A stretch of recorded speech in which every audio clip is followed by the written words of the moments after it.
on today's edition of Stories from Real Life with Melvin E. Edwards. Our guest for this episode is voice actor Lea Sakran. For Lea, storytelling has always inspired her to look at situations from different angles and create her fantasy with wishful developments and outcomes in life. She is the author and narrator of the humorous fantasy stories of the two rhinos Gusto and Gusta, and she recorded the audiobook herself in English and German. Lea is also a poet and thinks in melodies. On any topic. Okay, spontaneous, it comes to me. Trust yourself, be yourself, and listen to yourself. There's so many beautiful flowers in life which we can find. Even if it's a little flower, it's always an inspiration. And to believe that the stars will rain on us. Let's join the conversation with Lea Sakran. You are listening to Stories from Real Life, a podcast by engaging storytellers for engaged story listeners. Here's your host, author and journalist, Melvin E. Edwards.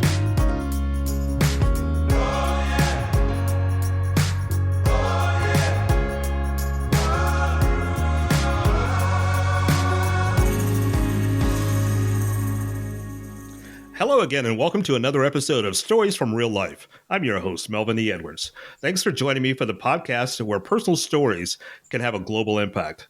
As you heard in the intro, our guest today is voice actor Lea Sakran. Lea, welcome to the show.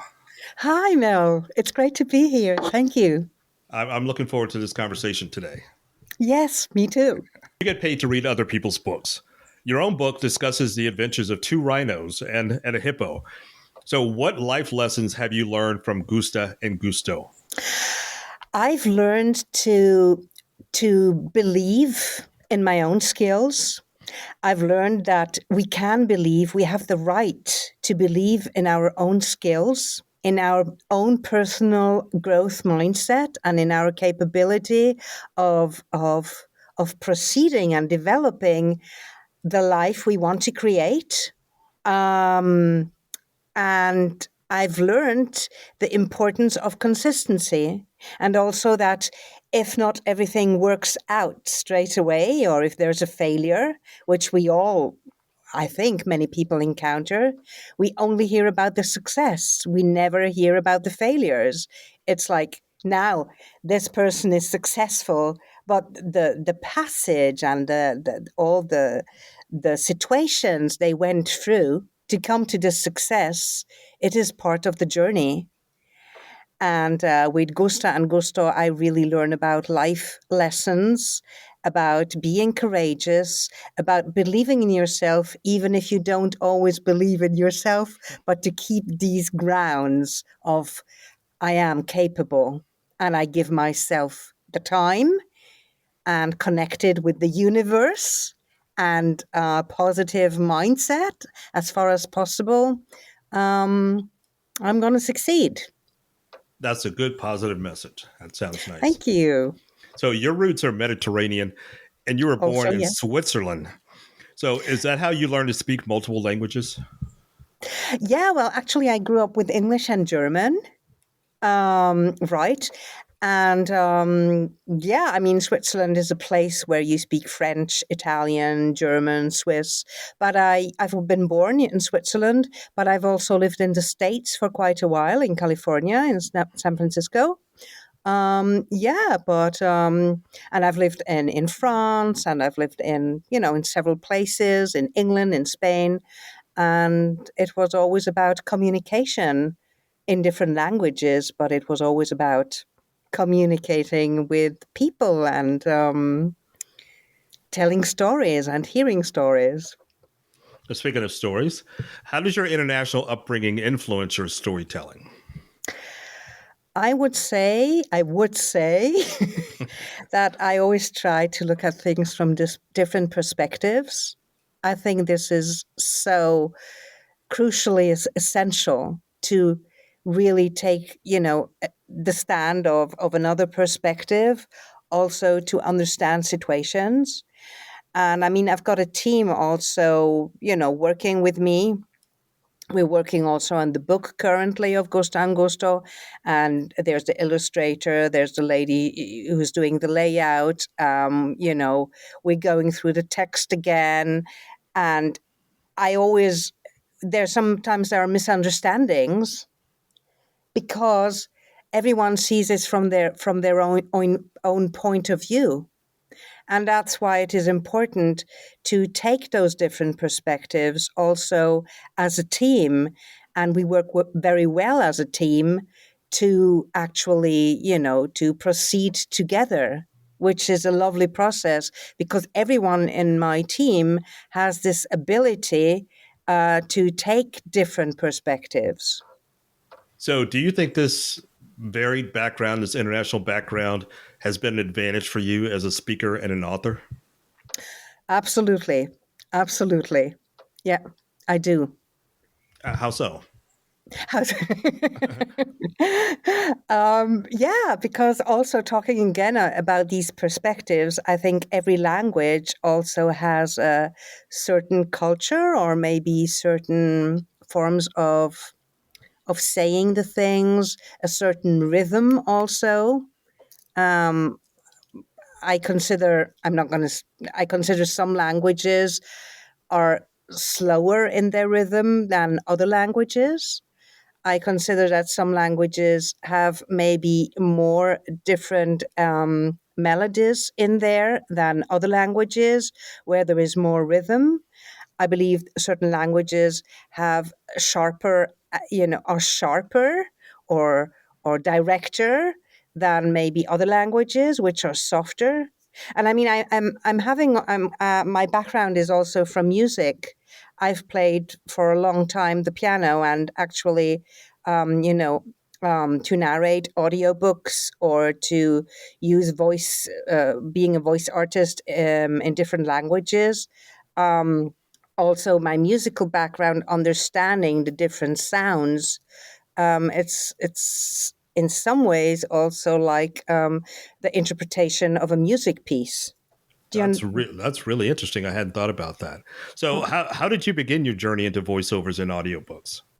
Well, that's a great yeah, it's a great story. For a long time, I've worked in the theater, and I also studied dance, and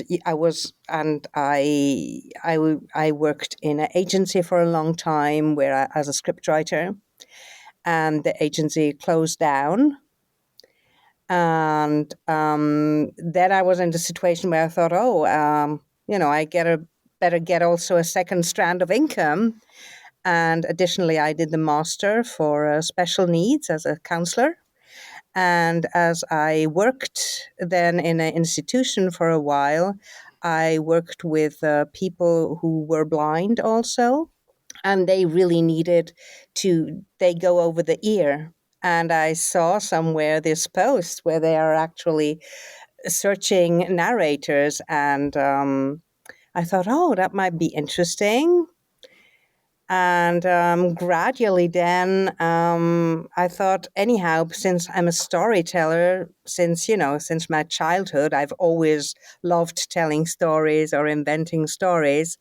I thought, oh, well, actually, I'd love also to write my own story. And yeah, and then I heard the story about a guy long time ago, several years ago, who went on business trips. And for his child, he used a podcast, actually, that he could tell the goodnight stories even if he was on business trips. And then, the child was accompanied by the voice of the father via podcast when it really in the early stages of the podcast. And then I thought, yeah, now this was such an inspiration. I thought, yes, and now I'm also going to write a story. And actually, with my own story, I was very lucky to meet Spoken Realms at the time. And they were fascinated by the story of Gusto and Gusta and said, we want to take it on. And that's actually how my journey then started. That's interesting. That's really interesting. So, you've got a master's degree in special education. Do Yeah, you also. use your acting voice when you're teaching? But actually I work, like 50% in audiobook, 50, yeah, sometimes I actually do. If I make a joke or I change my voice like this, or I say, now we really need to learn this, that kind of thing. But they smile also. They like it. It's like, I think it's also a great benefit for children to actually use the voice to give them an idea of different possibilities also, because then they also change their voice sometimes and they love to play around and they say, okay, now I'm going to be the wolf. And I think to investigate the possibilities of your voice also in the interaction of special needs, it's a brilliant tool. What do you think, if I may ask you? Yeah, it seems like it's an opportunity for the children to explore a different kind of make believe. Like, Yeah. I know kids like to dress up as different characters, but having the chance to use their voice, change their voice around, being creative that way seems like it would be really impactful for them. Mm-hmm. All right. So when you're narrating an audiobook, let's say 5 hours of a finished product that's 5 hours long, Yeah. how long does it take you to record a 5 hour finished product? Yeah, that's a good question. It depends what it depends on the timing when it's need to be ready, and it depends how much time I want to invest in this story. Because I had in December last year, I had Siddhartha published. I don't know if you've seen it, maybe by Hermann Hesse, which is an Indian tale. Okay. And yeah, I mean, I read it 6 times because it was a story which really, it was so touching. And I really wanted to put myself in the skin of the characters or of the people in the story. And so I narrated it and I listened to it and I narrated it again and again and again. I think it took me about, 2 to 3 weeks, Hmm. which is quite long. I mean, if I need to do a book, I can do it much faster. I could do it, I would say, about, in a week. But it depends also on the length, obviously. Hmm. So if you're reading, let's say just a standard paragraph and you stumble over one word, pronunciation of one word, Hmm. do you dub that word over or do you start back at the beginning of the paragraph? Oh, that's an interesting question. No, I start over at the beginning of the paragraph. And that's probably why it takes so long, because if you make one mistake, you've got to read a lot more words to correct that one mistake. Yeah, because it's also, within the flow. I mean, I work with Logic Pro, and I work with Twisted Wave. And with maybe Twisted Wave, like I'm not familiar with it now. with punch and roll, it's much easier. You just jump back to the place where you need and then you re-record it. With Logic Pro, it is not exactly, it's also possible, but for me, it's much easier with Twisted Wave. But since being, if to be in the flow, I actually think it's important to start at the beginning of the paragraph. And I mean, with my team, I've got several voiceover artists also now in the German version of Gusto and Gusta, which we're doing. And if there's something we have to redo, they automatically always start at the beginning of the paragraph again. They don't just do the word. It's like we all do that, but we've never talked about it. So it's like obvious for us. But it's a very interesting question. Right. So how did you begin your career as an author and a speaker? Yeah. I mean, I started several years ago also working on another project on a historical novel where I did a lot of research. I think situations in life inspire me to express myself in some form. It could be music, playing music, it could be a painting, and I focused on storytelling. And I've done it, from early age on. I've always used the form of storytelling also to understand situations, to connect different ideas together, and to create a space how I would want a story to develop, for example. It was not like today I'm going to start as an author. It was always with me since my childhood. I think I grew up with it. So, have your stories or any stories inspired the direction of your own life? Of my own, sorry, can you Of repeat? your own, have those stories inspired the direction of your own life?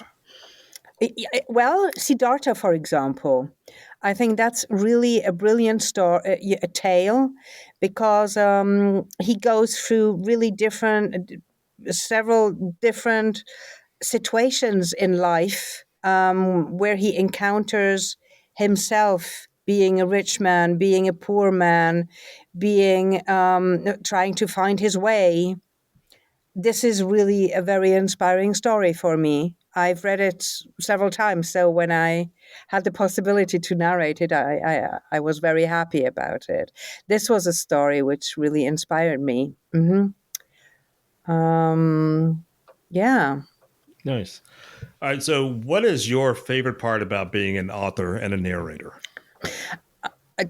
To overcome maybe the boundaries of my mind, because you can go beyond your habits.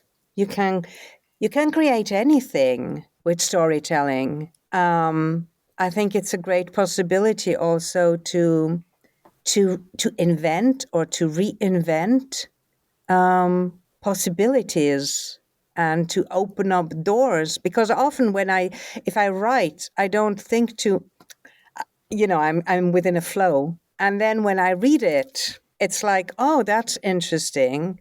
But sometimes I encounter that there is like a certain structure of how I write, which I've done already maybe a year ago, and I remember, and then I think, oh, I don't want this to be the same. I would like to push these boundaries to like widen the horizon, and then I try to change something maybe in the narrative. So back to your question, I think writing, being an author and telling stories is a possibility to be a creator in some ways of reality you want to create and you want to get to know, because you get to know yourself also by writing. It's also you build not just a relationship to the audience but also to yourself. Oh, when you want to enjoy something that somebody else has written, to consume a book by somebody else, do you prefer to have the book in your hand or do you prefer an audiobook?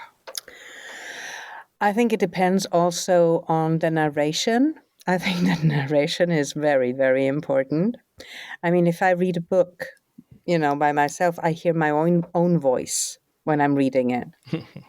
If I'm listening to an audiobook, I'm listening to the voice of someone else. And there's some voices, where I feel comfortable, and maybe other voices where where I like to choose voices where I feel comfortable, and then I keep listening. Okay. So for your own voiceovers, you are a multilingual voiceover artist. Mm-hmm. What's your favorite language to record in? I I mean, I do English, French, and German. And I think it also depends. I mean, there are stories I see if something's translated, obviously. And I think with translation, the art is that you also translate a rhythm, an idea, a thought. Maybe to answer your question differently, I like to read stories like how they're written originally, because there is also the mindset and the culture and everything in there. And when I read it, if it's German or English or French, I don't do too much French. I've never done an audiobook until now in French. Just, commercial and other things.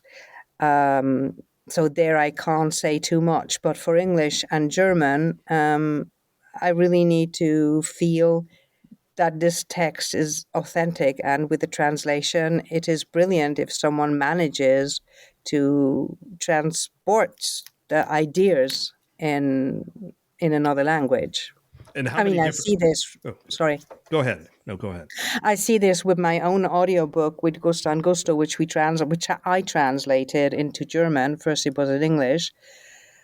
I mean, it's endless work. I could never stop. And because all these nuances, how you say it in English, how you say it in German, it is, at some point you just say, now it's fine. I'm going to leave it that way. You know what I mean? Mm-hmm. But it's a huge work. You can't just translate. I would say that's my personal opinion, and that's it. Because also to get the melody in there, to get the flow, to touch the heart, and that the translation seems authentic. It's a great challenge and brilliant if one can do it. And I mean, I'm lucky that I speak German and English, and that I did both of them, and I didn't give it out to be translated. So I knew exactly. I have it's a bonus that I have these two languages, because I can feel if it's there yet or if it's not there yet. Well, that's impressive. Thank you. What kind of products or projects are you working on right now, including the Gusto and Gusto? Well, Gusto and Gusta takes really a lot of time at the moment, finishing the whole work. And because I'm not it's not like I'm a fast ticket, let's get it done. I really want to be fair to, I respect Gusta and Gusta, those two rhinos. I mean, they just came to me like that, which is a brilliant gift that I could write about them. So I really honor also these stories, and I want to be at the level. So I invest a lot of time. Then I have some poetry, which is nearly finished, but Gusto and Gusto, that's like prior, that it's going to be finished. But the poetry, it's already, ready, and I need to give it to my illustrator. I always work with the same people since some years. And then I have a historical novel on which I've really worked on for a very, very long time. So the chronology at the moment today, is Gusto and Gusto. And, to have the audiobook German, English, to have the books German, English, and then the poetries, and then the historical novel, and maybe some other projects, which will come also in between. But those are my personal projects. Okay. And for other people who are listening to this who may want to seek your services, what services do you offer to the public? Well, if someone has a story, I'm very happy to that they can get in touch with me, and we can talk about it if they like to produce an audiobook. I've already been asked also if I'd be interested to write the story of someone. And there, I'm at the moment rather not. But because it's just another investment. But if someone has a story, and they would like to make an audiobook, and in any case, you need to go over the story again to read it and maybe see, spoken language and written language, it's not the same. I'm also happy to give a free example, how my voice would sound with their story, and then we can see if we find a way, or if we would like to work together. Well, that sounds good, and I'll include a link to your website if anybody would like to get in contact with you. Yeah. So, as a final question today, what final piece of advice do you have for the listeners? On any topic? On any topic. Okay, spontaneous. It comes to me. Trust yourself, be yourself, and listen to yourself. And there's so many beautiful flowers in life which we can find. Even if it's a little flower, it's always an inspiration. And to believe that the stars will rain on us. There's a little bit of your poetry right there to end this. Yeah, there you go. That's my spontaneous answer. Yes, so that's a good positive, happy way for us to end this conversation today. Thank Our you. guest today has been voice actor Lea Sakran. Lea, thank you so much for being here today. I enjoyed this. Thank you. It was a pleasure. Thank you. So please Bye, go to my Mel. website at podcastreallife.com for more information about my guests and the things we discussed today, including links to her website and her upcoming books. That's it for today's episode of Stories from Real Life. Join us again next time for another chance to learn from each other. Until then, don't forget to shine your light wherever you go. Thank you for tuning in to this episode of Stories from Real Life. Don't forget to subscribe and share. Let's meet right here every Tuesday and Friday. See you then.